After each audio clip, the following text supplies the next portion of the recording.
नमस्ते। आपका अरविंद गणेश दामले चैनल में स्वागत है। मैं अरविंद दामले प्रस्तुत कर रहा हूँ दासबोध। 7वें दशक के 10वें समास में मैं देह हूँ इस भावना के अंत के बारे में बताया गया है।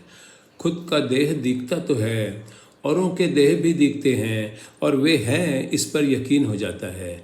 यह मात्र एक सपने के जैसा है, माया है, इस बात पर यकीन ही नहीं होता। मैं शरीर नहीं हूँ इस बात को मानना कठिन हो जाता है। पर्दे के पीछे जो है वो है तो सही, पर हमारी नज़रों से बाहर है, तो वह है इस बात का भी विश्वास नहीं होता। लोग मृत्यु के लिए भी किसी शुभ घड़ी और शुभ जगह की तलाश में होते हैं, पर स्वामी जी कहते हैं कि चाहे जब मृत्यु आए, परमेश्वर का नाम मुख में होना ही पर्याप्त है। उसकी याद और भक्ति भाव में मौत आए तो वो ही शुभ है। अगर मेरा जन्म और होना ही मिथ्या है तो मृत्यु भी मिथ्या ही तो है। विवेक और तर्क से अद्वैत का विचार करना पड़ता है। किसी भी भाषा में सोचें, उससे कोई फर्क नहीं पड़ता। सद्गुरु कृपा से ही ये हो सकता है। आपको ये चैनल पसंद आया हो तो उसे सब्सक्राइब करें, लाइक करें, शेयर करें और बेल आइकॉन दबाएं। दशक 7 समास 10 का पहला भाग, देहांत निरूपण। दृश्य मिथ्या पर सत्य लगे, स्वरूप सत्य पर छिपा रहे। माया का परिणाम है सारा, संभ्रम में सब फंसे रहे। सत्य समझाने के हेतु विवेचन निरूपण होते हैं। असत्य का मन पर प्रभाव फिर भी कम ना होता है। असत्य लोगों के हृदय में घुसता, दिन ब दिन दृढ़तर हो जाता। सत्य पर पर्दा छा जाता, सत्य तो फिर छिपा ही रहता।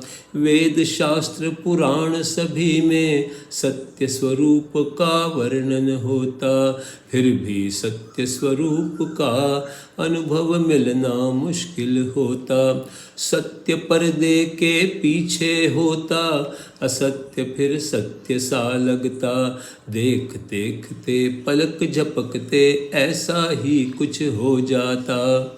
संतों की संगत में रह उनकी सुन चिंतन करना है।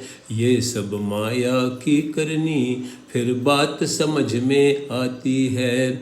स्वस्वरूप जाना जाता, खुद हम ब्रह्म पहचाना जाता। जब मन में चैतन्य आता, संतोष तभी खुद आ जाता।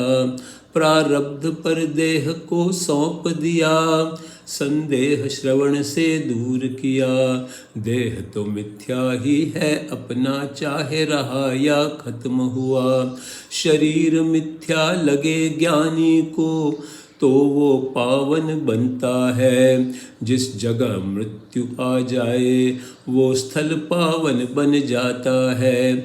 साधु रहें तीर्थों में तो तीर्थ पावन बन जाता है। साधु ना हो तो वो तीर्थ नहीं हो सकता है। कोई समझे पवित्र नदी किनारे मृत्यु से मुक्ति मिलती है। साधु ऐसा कभी न सोचे, वे तो मुक्त ही होते हैं। योगी को वो ना जचता, वो जीते जी मुक्त होता। पाप पुण्य दोनों छोड़कर वो तो परली ओर होता। बिना कष्ट मृत्यु आए तो धन्य जीवन है कहते हैं। समझ लीजिए कहने वाले खुद अज्ञानी होते हैं। जन्म गणाया पाप कर, अंत में जप कर ईश्वर मिलता है।